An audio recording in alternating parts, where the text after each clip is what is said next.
How's it going, guys? I'm Rockin' Frick from Some Frickin' Films, and today we're going to talk about setting up your snowboard for winter.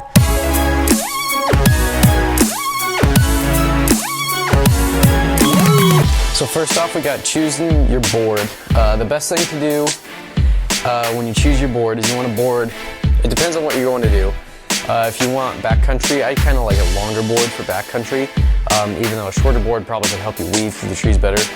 For park, you definitely want a shorter board because it'll help you control the board more, but this is about the height I like my board. Another thing you want to do when you get your board is if you have big feet like I do, I have size 13 snowboarding boots, you kind of want to get an extra wider board because if you don't, your heels and your toes will drag when you carve through the snow. Another thing is weight. If you're in park, definitely get a lighter board.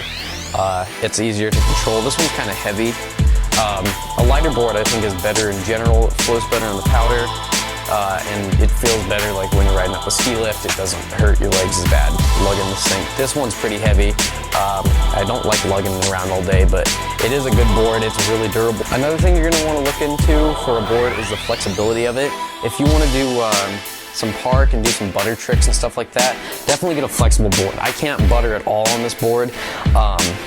Like I've tried and tried and tried and it just does not want to bend. If you want to do some park, get a flexible board, but get one that's durable, because when you're hitting rails and you're jumping and landing on them like this, your board could break if it's not a durable board. But you also want the flexible for your tricks like your butters and stuff like that. And this is all like looking to the future, maybe like if you don't have a lot of money, only can get one board like every 4 years, and you're just starting to look ahead of what you want to do when you enter snowboarding.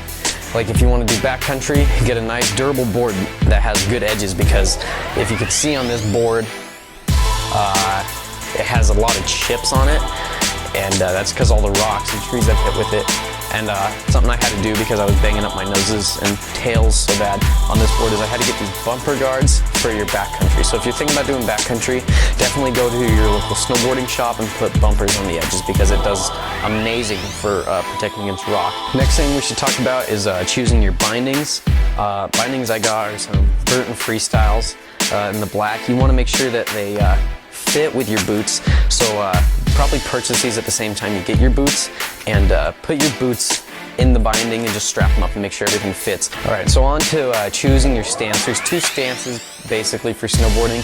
You have goofy and you have regular, and it has to do with what your primary foot is.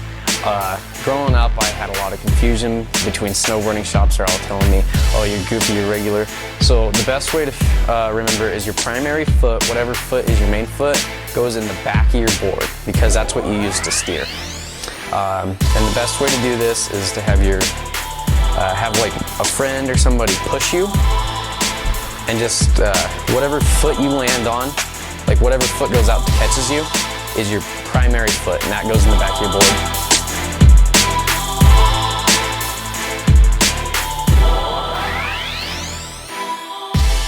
Alright guys, so for the mounting of your bindings, what you want to do is you want to decide which end of your board is your tail, and which side is the nose of the board.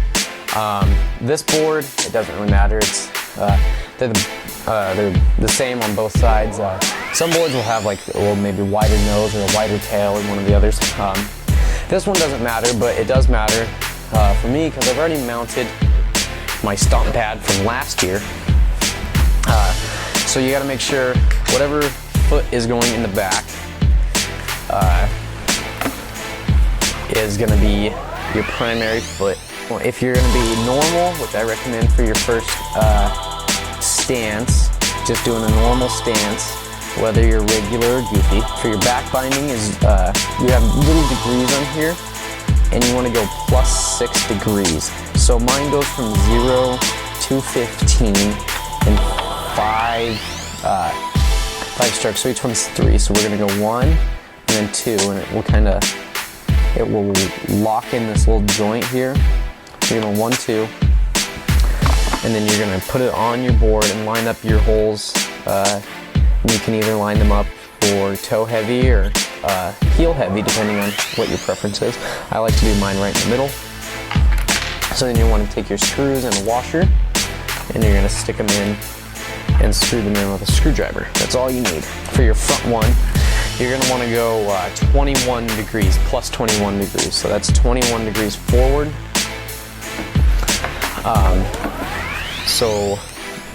And this is just a normal stance.